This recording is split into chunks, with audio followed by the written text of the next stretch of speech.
इसका topic glycolysis.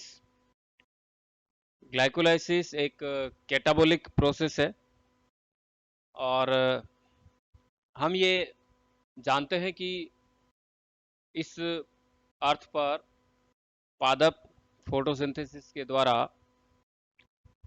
भोजन का निर्माण करते हैं और भोजन के जो मुख्य घटक है, जो हम जानते हैं मुख्य तीन घटक जैसे कार्बोहाइड्रेट, फैट, प्रोटीन,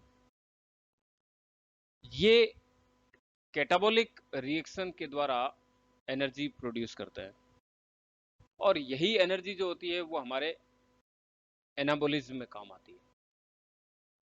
तो पौधों के द्वारा या दूसरे जो फोटोसिंथेटिक ऑर्गेनिज्म है, प्लांट्स हैं, उनके द्वारा जो लाइट एनर्जी को केमिकल एनर्जी में कन्वर्ट किया जाता है और जो फूड बनता है वो फूड एनिमल्स या हेटरोट्रोफ्स में ऑक्सीडाइज होता है और वो एक कैटाबोलिक रिएक्शन के द्वारा डिग्रेड होता है। तो पहला जो स्टेप है जिसमें कार्बोहाइड्रेट का सबसे सिंपल फॉर्म वो ग्लूकोज में कन्वर्ट होता है और ग्लूकोज जो है वो टूटता है, डिग्रेड होता है और यह प्रोसेस जो है ग्लाइकोलाइसिस कहलाती है, जब ग्लूकोज पायरिक एसिड में कन्वर्ट होता है। अब चाहे प्रोकैरियोटिक ऑर्गेनिज्म हो या फिर यूकैरियोटिक ऑर्गेनिज्म हो, उन दोनों में ही हम देखते हैं कि यदि एक्स रिएक्शन जो होती है कैटाबोलिक रिएक्शन, उन दोनों में ही एनर्जी प्रोड्यूस होती है। और हम यदि रेस्पिरेशन की बात करते हैं तो रेस्पिरेशन में हम वायवीय और अवायवीय दोनों प्रकार के श्वसन पढ़ते हैं और दोनों ही श्वसन में ग्लाइकोलाइसिस की प्रोसेस जो है वो कॉमन होती है और ये प्रोसेस कोशिका द्रव्य में संपन्न होती है, जिसमें ग्लूकोज टूट करके 3 कार्बन के पायरिक एसिड में कन्वर्ट होता है। तो ग्लूकोज का पायरिक एसिड में कन्वर्जन जो है ये प्रोसेस ग्लाइकोलाइसिस कहलाता है। आइए हम इस प्रोसेस को स्टेप बाय स्टेप समझने का प्रयास करते हैं।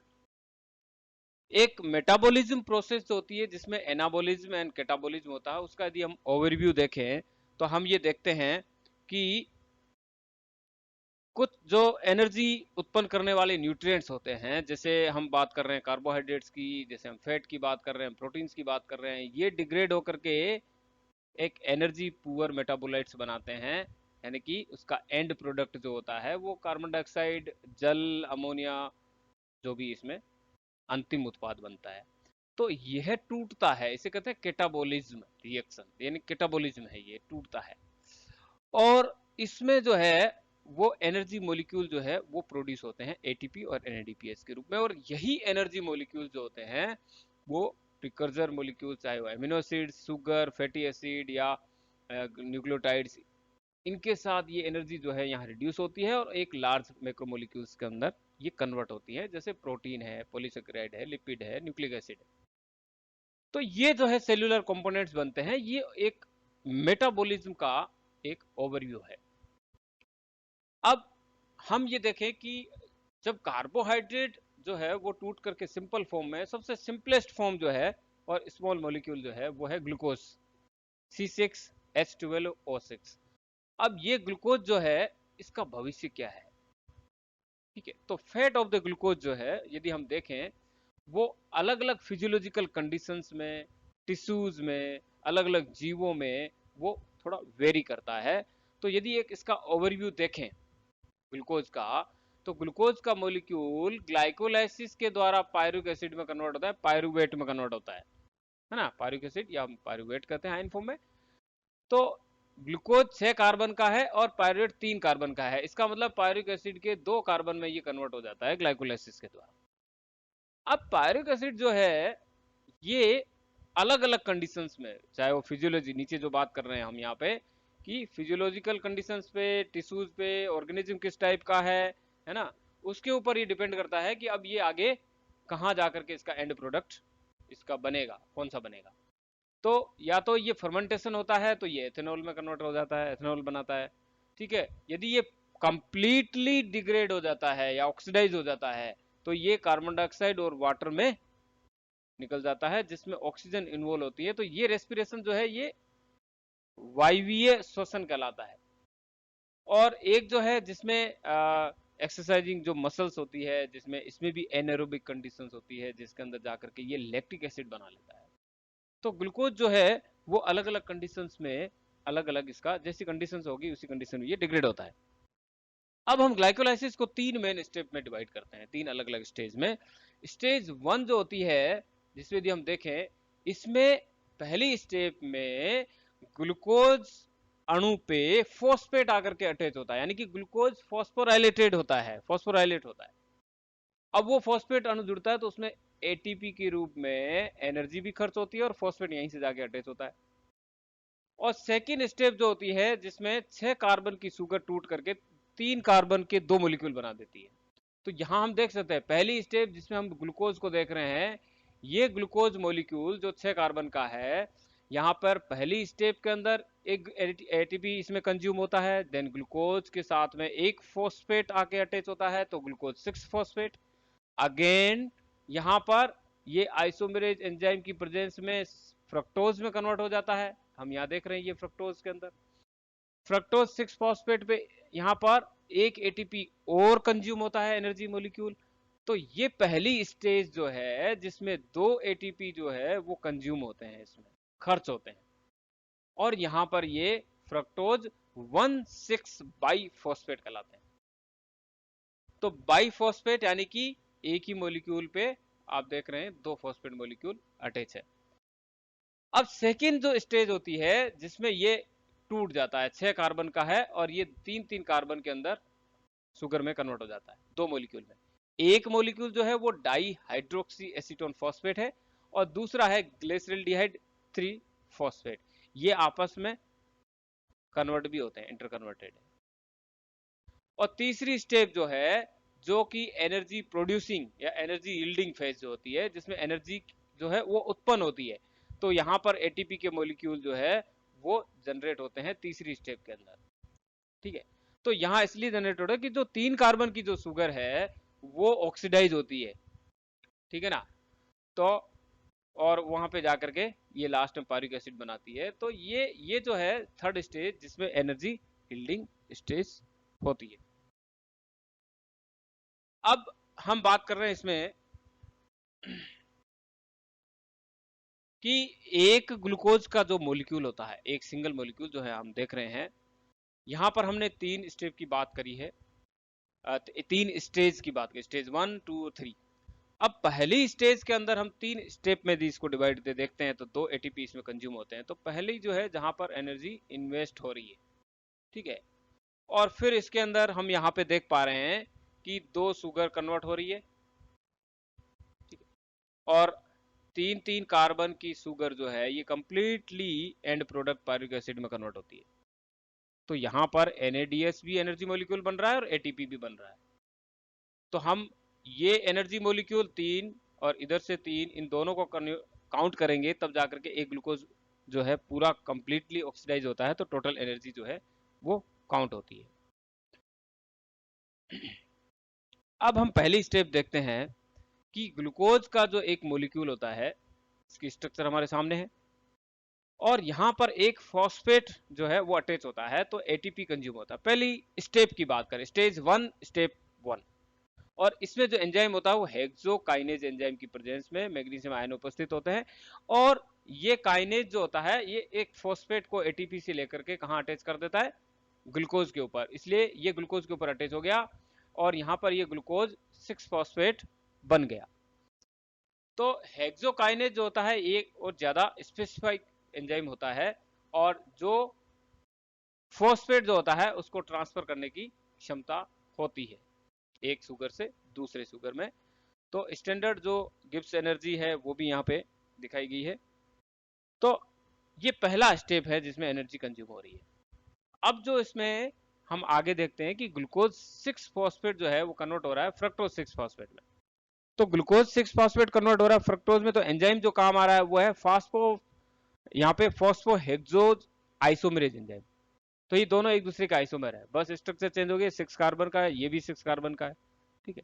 लेकिन कन्वर्जन जो होता है वो एल्डोज से जो कौन सी कीटोन फॉर्म में कन्वर्ट हो रहा है ना। तो ये जो है फास्फो ग्लूको आइसोमेरेज एंजाइम जो है वो उसकी प्रेजेंस में कन्वर्जन होता है। देन नेक्स्ट स्टेप जो है जिसमें है फास्फोग्लूको आइसोमरेज में हम यहाँ देख रहे हैं कि आइसोमर जो है वो इसके अलग अलग, कि ग्लूकोज 6 फॉस्फेट ये क्लोज्ड चेन है, तो यहाँ पर ओपन फॉर्म है इसका, ऐसे ही फ्रक्टोज का वो इसकी ओपन फॉर्म, देन इसकी क्लोज फॉर्म। ठीक है, तो ये आइसोमराइजेशन जो है ये अलग अलग एंजाइम, एक ही एंजाइम जो है आइसोमरेज एंजाइम की प्रेजेंस में ये बनते हैं। अब जो दूसरा सबसे मोस्ट इंपोर्टेंट और जो एंजाइम है ग्लाइकोलाइसिस का वो है पीएफके, यानी कि फॉस्फोफ्रक्टोकाइनेज 1। तो फॉस्फोफ्रक्टोकाइनेज जो है एक ऐसा इंपॉर्टेंट एलोस्टेरिक एंजाइम है जो कि पूरे ग्लूकोज के मेटाबॉलिज्म की दर को रेगुलेट करने का काम करता है। ये एक तरह से की एंजाइम है जिससे ये पता चलता है कि ये ग्लूकोज का मॉलिक्यूल जो अब तक फ्रक्टोज 6 फॉस्फेट में कन्वर्ट होकर इस स्टेप में आया है, अब ये आगे जाके ऑक्सीडाइज होगा या नहीं होगा, उसको रेगुलेट करने का काम यही एंजाइम करता है। तो ये बड़ा इंपॉर्टेंट इसकी स्टेप है और यहाँ पे एक एटीपी जो है वो कंज्यूम होता है। तो फॉस्फोफ्रक्टोकाइनेज जो है फ्रक्टोज 6 फॉस्फेट को कन्वर्ट कर देता है 1,6 बाइफॉस्फेट में। ध्यान रहे यहाँ पर हम बाई वर्ड यूज कर रहे हैं, डाई वर्ड यूज नहीं कर रहे हैं, डाइफॉस्फेट भी लिखा होता है। तो इसको हम क्लियर कर लें कि बाई का मतलब ये होता है कि दो फॉस्फेट ग्रुप जो होते हैं वो दो अलग अलग कार्बन एटम पे अटैच होते हो एक ही अणु में। Two phosphate groups on two different carbon atoms, तो हम उसको कहें बाई यूज करेंगे। और डाई हम जो होते हैं इसका मतलब ये होता है कि दो फॉस्फेट ग्रुप या to phosphate group linked together on the same carbon atom, तो वहां हम डाई यूज करते हैं। तो ये इंपॉर्टेंट है कि फॉस्फोफ्रक्टोकाइनेज जो है ये एक इरिवर्सिबल प्रोसेस होती है, स्टेप होती है ये, ठीक, ग्लूकोज ग्लाइकोलाइसिस में, कि वो वापस रिवर्सिबल प्रोसेस होते हैं, यहाँ पे नहीं होती। तो हम ये पीएफके की बात कर रहे हैं कि ये पहली जो है फर्स्ट यूनिक और इरिवर्सिबल स्टेप है ग्लाइकोलाइटिक पाथवे में। तो एक तरह से कमिटेड है ये दिस पाथवे। तो जनरल वे में यदि हम कहें कि एंजाइम जो होता है वो इसी एंजाइम के द्वारा ये कंट्रोल होती है पूरी प्रोसेस, कि ये आगे इसका ये डिग्रेड होगा या ऑक्सीडाइज होगा या नहीं होगा ग्लूकोज मोलिक्यूल। हम सेकेंड स्टेज पे आते हैं जहां हम देखते हैं कि ये 6 कार्बन की जो शुगर है फ्रक्टोज 1,6 बाइफॉस्फेट, ये एल्डोलेज एंजाइम क्या करता है, इसको दो तीन तीन कार्बन की शुगर में कन्वर्ट कर देता है। तो 3 कार्बन की पहली शुगर जो है वो है डाई हाइड्रोक्सी एसीटोन फॉस्फेट। ठीक है, डाई हाइड्रोक्सी एसीटोन फॉस्फेट यानी कि कीटोन ग्रुप है इसके अंदर, और यहाँ पर एक फॉस्फेट ग्रुप भी जुड़ा हुआ है। तो डाई हाइड्रोक्सी एसीटोन फॉस्फेट, और एक है इसमें एल्डिहाइड ग्रुप जुड़ा है इसमें, या एल्डिहाइड ग्रुप है, इसलिए ग्लिसरल्डिहाइड 3 फॉस्फेट, और ये आपस में इंटर कन्वर्जन होता है इनका आइसोमरेज एंजाइम की प्रेजेंस में। तो जो 6 कार्बन जो होता है ये एक्चुअली रिवर्सिबल प्रोसेस भी है, यहाँ देखिए रिवर्सिबल है, यानी दोनों कार्बन आपस में मिलकर के 6 कार्बन का भी मॉलिक्यूल बना लेते हैं। ठीक है,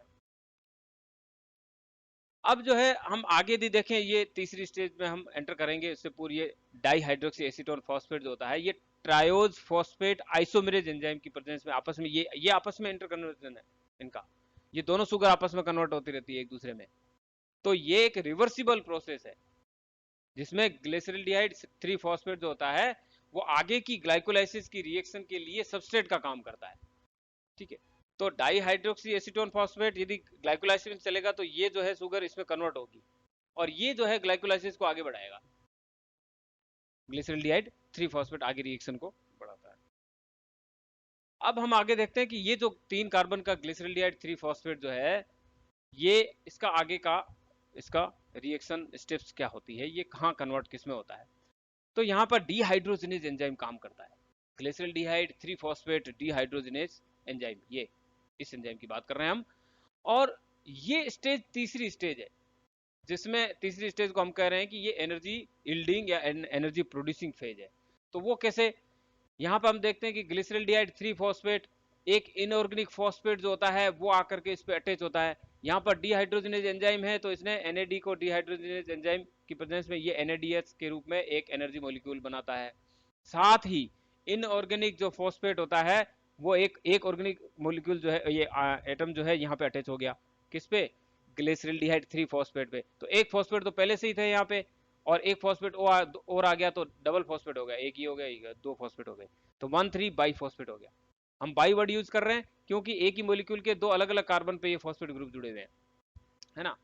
अब तो एल्डिहाइड जो है ये कार्बोक्सिलिक एसिड में जाकर के ऑक्सीडाइज होता है, और देन आगे हम देखते हैं कि यहाँ पे एक NADH के रूप में एनर्जी मॉलिक्यूल प्रोड्यूस होता है। अब अगली स्टेप में कि जब उसमें 1,3 बाईफॉस्फेट ग्लिसरेट 1,3 बाईफॉस्फोग्लिसरेट, ठीक है, जिसमें हम देख रहे हैं कि इसके साथ में एक ADP जो है वो अटैच होता है, एडिनोसिन डाईफॉस्फेट, है ना। डाई वर्ड यूज आ रहा है, यहाँ बाई नहीं आ रहा। डाई का मतलब ये है कि दोनों कंटिन्यू एक साथ जुड़े। तो अब यहाँ पर जो एंजाइम है वो काइनेज एंजाइम, और ये काइनेज एंजाइम प्रेजेंस में यहाँ पर ADP जो है उसके ऊपर एक फॉस्फेट यहाँ से अटैच होकर के ATP में कन्वर्ट कर देता है। तो यहाँ पर पहला ATP मॉलिक्यूल जो है वो प्रोड्यूस हो रहा है ग्लाइकोलाइसिस में।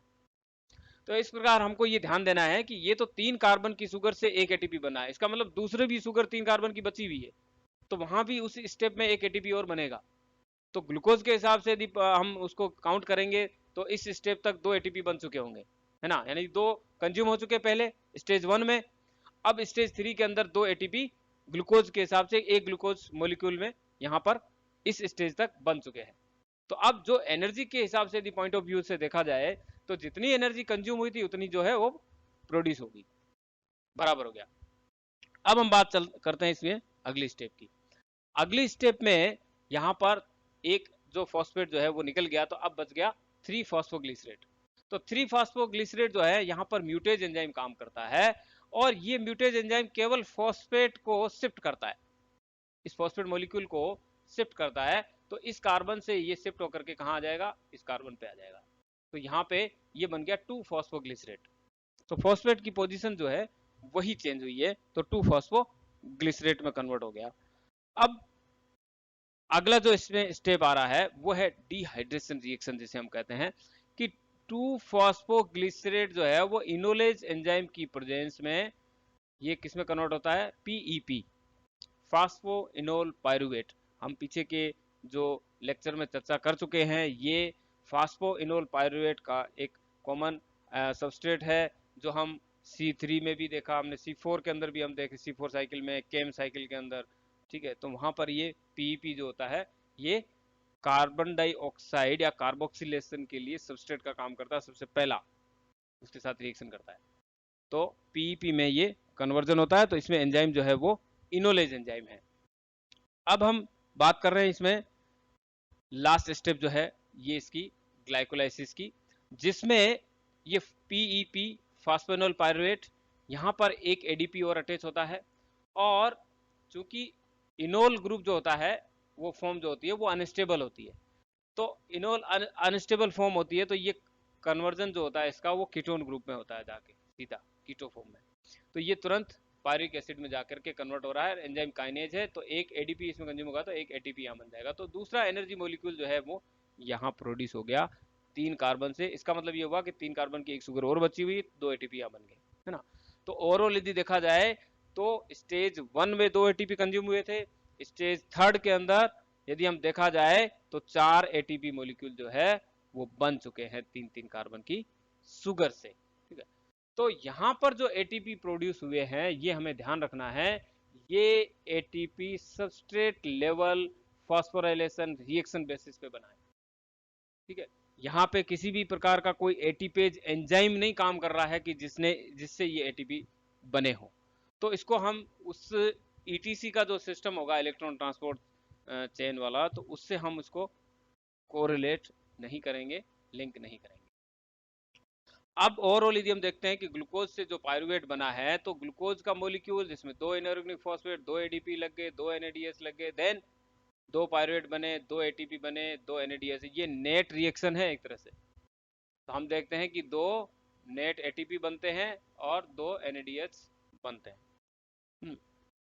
तो इस प्रकार एनर्जी जो है वो एक एनारोबिक कन्वर्जन है ग्लूकोज का पायरुविक एसिड में, और यहाँ पर एनर्जी के यदि कैलोरी के हिसाब से देखें तो 47 किलो कैलोरी पर मोल बनती है, और एरोबिक कंडीशन में देखते हैं तो और ज़्यादा बनती है, इसमें एनर्जी प्रोड्यूस होती है। Thank you very much. आज का जो टॉपिक ग्लाइकोलाइसिस पे